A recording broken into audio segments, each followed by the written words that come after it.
So in today's video we have traveled to the North Island of New Zealand, and I cannot be more excited to do this 10 days here after that incredibly beautiful South Island trip. So before we start this whole video, it will be a bit different than the last episodes of my New Zealand series. At this point I was on the road for more than 4 weeks, so I started to get a bit tired. That's why I haven't recorded as many talking heads as I wanted to. In order to draw a precise picture of the North Island and how you can get the most out of your trip, I'm gonna jump back and forth between the field and the studio so I can share as much information as possible from each location I have visited. Now, since I only spent 10 days around the North Island, obviously I didn't have time for everything, but I'm going to share the places I visited and some places that was suggested to me or some of the people I know visited before, so you can really decide on what to include and what to exclude from your trip. Now let's start with traveling to New Zealand. You should check if you need a visa or not to enter New Zealand. Personally, I don't need one, but I still need a so-called New Zealand Electronic Travel Authority app, which is basically an app you download. There is, I think, 4 or 5 questions you have to fill out. I think there is a processing time up to 72 hours. Just make sure that you fill this out before your trip begins, because they will ask either at the check-in desk, or for me they asked at the border control. It depends on who you travel with, I guess, but you need this app to enter New Zealand. But don't rely on just this video. I will include a link to the government site where you can check which documentations you need to enter New Zealand. Now, regarding flying to the North Island, you have 2 options. You either land in Wellington, which is the capital of New Zealand, or you land in Auckland. If you are doing both islands, I would recommend landing in Auckland, because then you can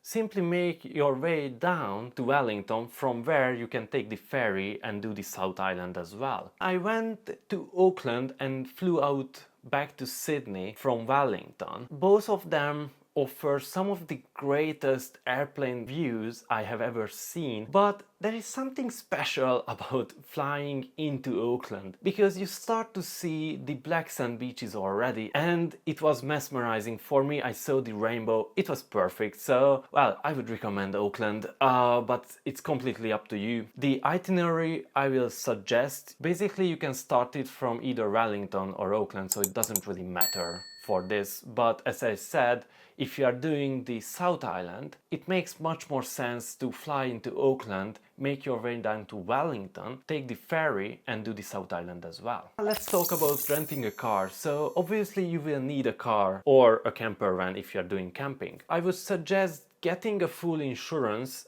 and an SUV, both for the North and the South Island, because in both cases there was quite a lot of gravel roads to get to those hidden gems. One time I got a flat tire, the other time little rocks damaged the windshield of the car, so I would definitely suggest getting a full insurance, because it costs a little bit more, but also it's an ease of mind for you throughout your travels, especially during a 10-day or a 21-day road trip. A lot of things can happen, so just be safe. And the last thing, you will see in the B-roll that most of the time it was raining for me. That's because I visited in the beginning of 2023, when there was big rainfalls all over New Zealand. Now that we got the basics covered, let's start exploring the island. I have arrived to Auckland pretty late at night. I checked into my accommodation and slept for a few hours. If you're following me for longer, you know that I'm not a big city person. Therefore, in the morning I left Auckland to explore some of the beaches I saw from the airplane's window. I started at Watipu Beach, which is approximately an hour drive from Auckland. Now the road is good, but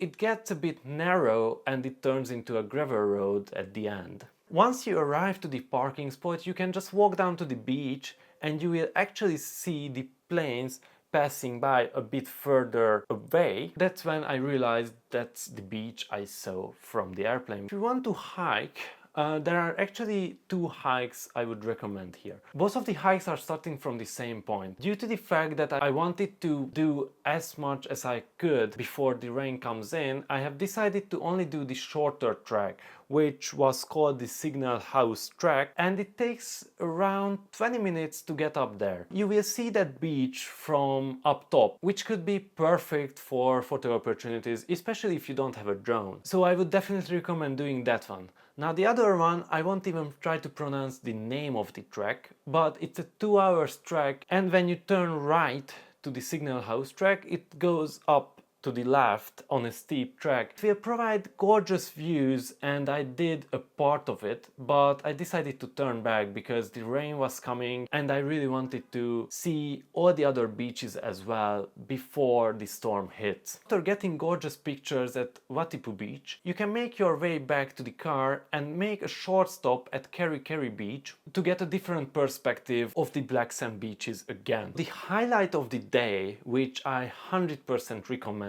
checking out, is the Mercer Bay Loop track.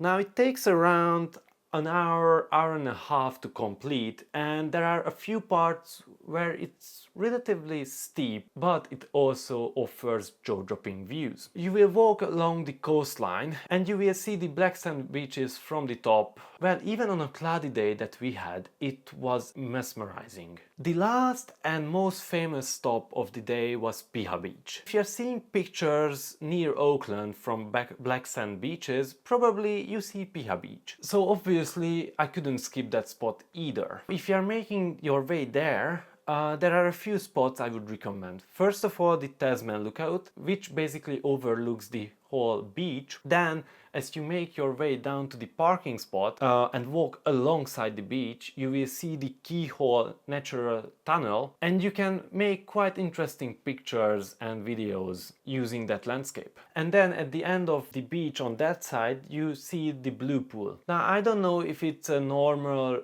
track or we just found it by accident, but since it was low tide when we were there, I saw people walking up on the rock next to Blue Pool, and I have decided to give it a go as well, and it's pretty safe. And if you get to the top, it offers a different perspective of Piha Beach. By the time you get to Piha Beach, you will be probably ready for lunch. I ate at Murray Piha, which is a Mexican food truck, and it was completely alright, and I paid 24 New Zealand dollars for a lunch.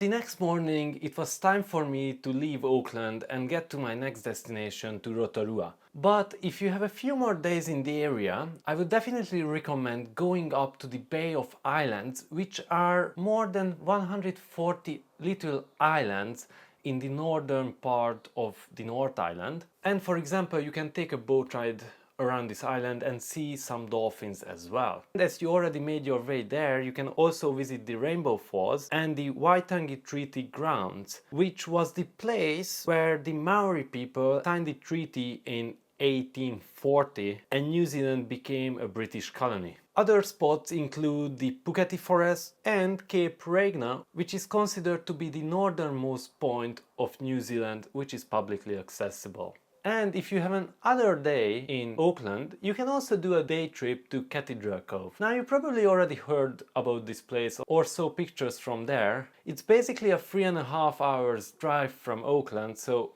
well, it can be done as a day trip, or there are accommodations available there as well. And the hike itself takes around 1.5 hours return to this beautiful spot. On the second full day, I would recommend starting to make your way down to Rotorua. Now, before I get into any details about Rotorua, there are two places along the way which are definitely worth a visit. Let's start with the more famous one, I would say, which is the Hobbiton movie set. Yes, you heard it right. My guess is quite a lot of you are fans, so this part is gonna be the most interesting part for you guys. It's about halfway to Rotorua, and you have to book your ticket online to a specified time slot. Once you get there, you will be put on buses with your group, and you will go into the movie set itself. Now, I won't spoiler much, but even though I'm not a huge fan, but as soon as I heard the music and started to make our way to the Shire, I got goosebumps all over my hand. Well, even if you are not a big fans of the movies, I definitely recommend checking this movie set out. And then the other spot, which I actually did before Hobbiton because I had like an hour, an hour to spend, was Hamilton Gardens. Now, Hamilton Gardens are basically a collection of garden designs from traditional and ancient Egyptian gardens to the modernist gardens. They look pretty cool. They have a ton of different garden styles.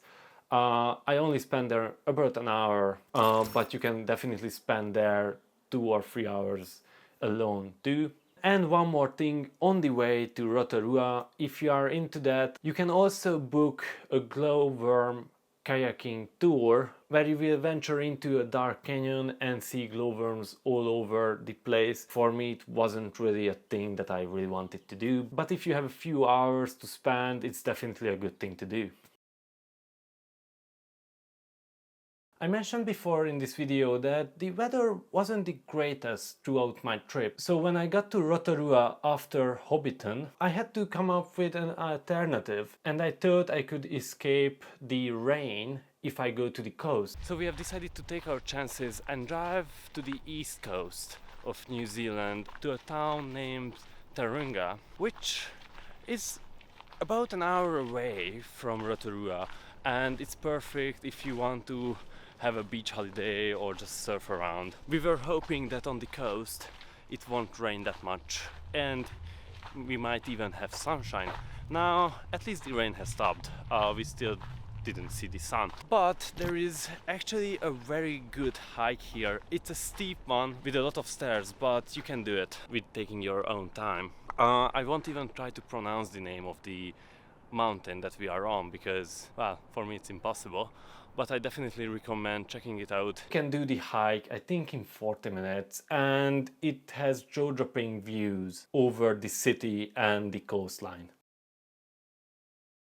If you are staying in Rotorua, there are a few spots that you should check out. First of all, the lake next to Rotorua, which is called Lake Taravera, is a nice spot to start. I went there during the evening and just walked around a bit. There is a pathway, so you can actually start to see the geothermal activity. So at night you can see the steaming water if you go further down on this path. As another way to escape the rain is actually the redwood forest, which is approximately 5-10 minutes drive from the city itself, and it's perfect for biking. They have a treetop walk, you can wander around, and basically it's perfect for wet weather like I had, because the redwood forest actually protects you from the rain and you get those nice moody colors in your shots. And if you have a sunny weather, I would recommend checking out Green and Blue Lakes. As the name suggests,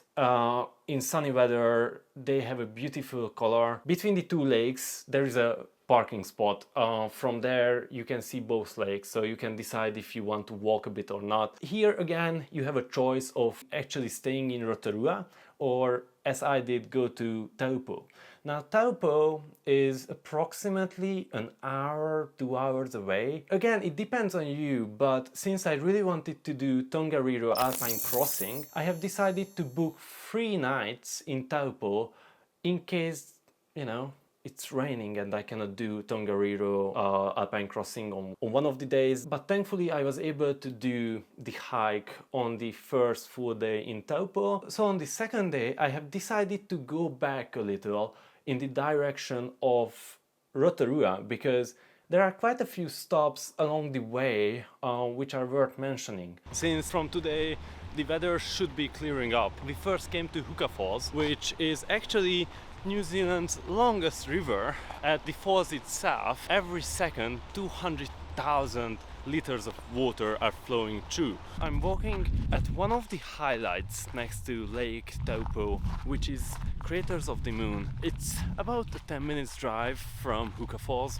New Zealand is literally laying on two tectonic plates. That's why geothermal activity, like what we saw in Rotorua, is very common. And the craters of the moon is another great example of how the steam finds its way through the mud and through the ground to erupt. And the name comes from the 1970s, when more people started to arrive to this place, and back then it was way more active. So what they saw is a huge set of steam coming out of the earth, and they also saw these mud pools. Even before that, the first Europeans who arrived to this place described the place as one of the trickiest places, because obviously you are on a track right now, but back then there was no tracks to follow, so it was literally a lottery if you can find a track which won't end in a huge steam eruption. Up until the 1960s, this area was very active, and scientists cannot really tell when it will be the next big eruption here. The most active place you can see right behind me, that's the most active eruption site right now. So if you are like me, you are wondering right now how all these different colors and vegetation are here when it's very hot. I could be in a t-shirt because it's so warm. The closer you get to the edge of the crater, the hotter it gets. So when you see all the different colors on the edge, they are actually the elements of earth washed out. So for example, iron oxide, sulfur and other minerals, which gives them that perfect colorful look. And then as you are getting away from each crater, you get more vegetation around. So here you get this greenery, the moss, which can survive in these temperatures, and obviously the further you get, then you get trees and all that as well.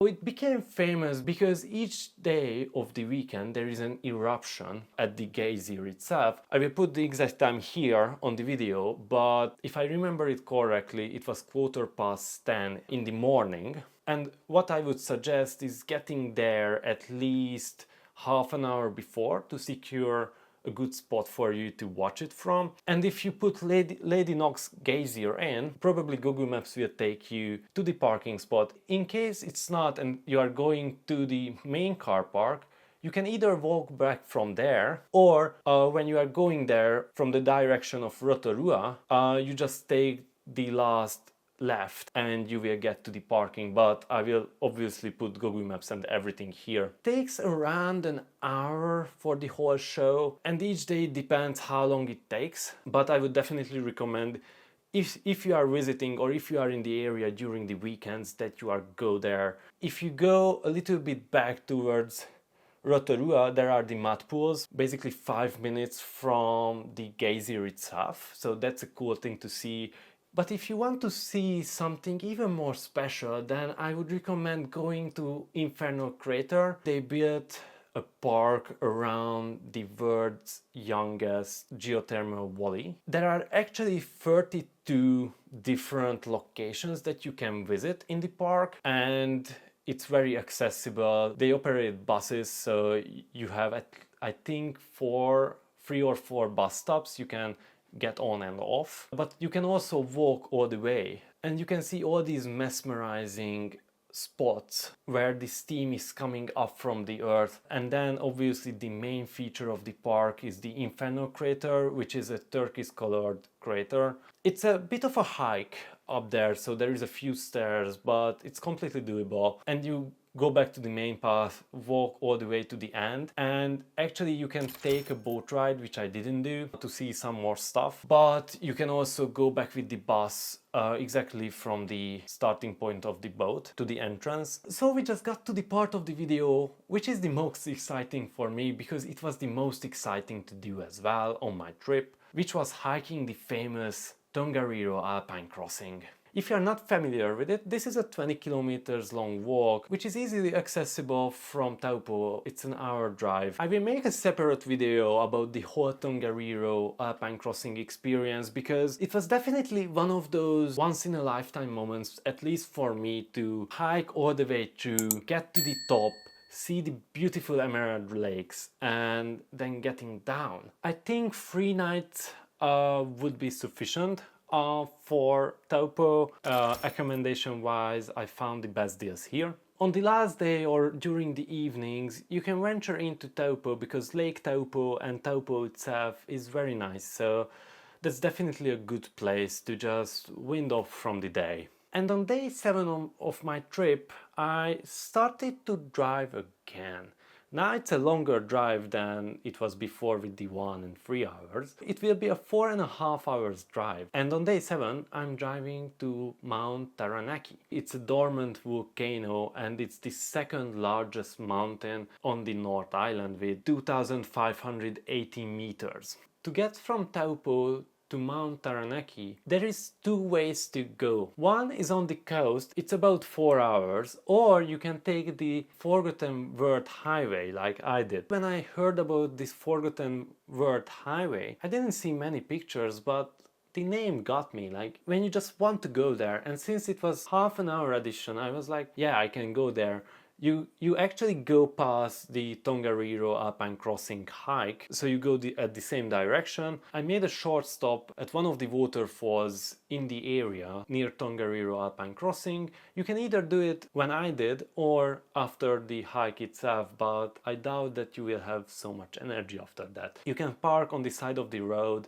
I think it takes 10 minutes to get down to the waterfall.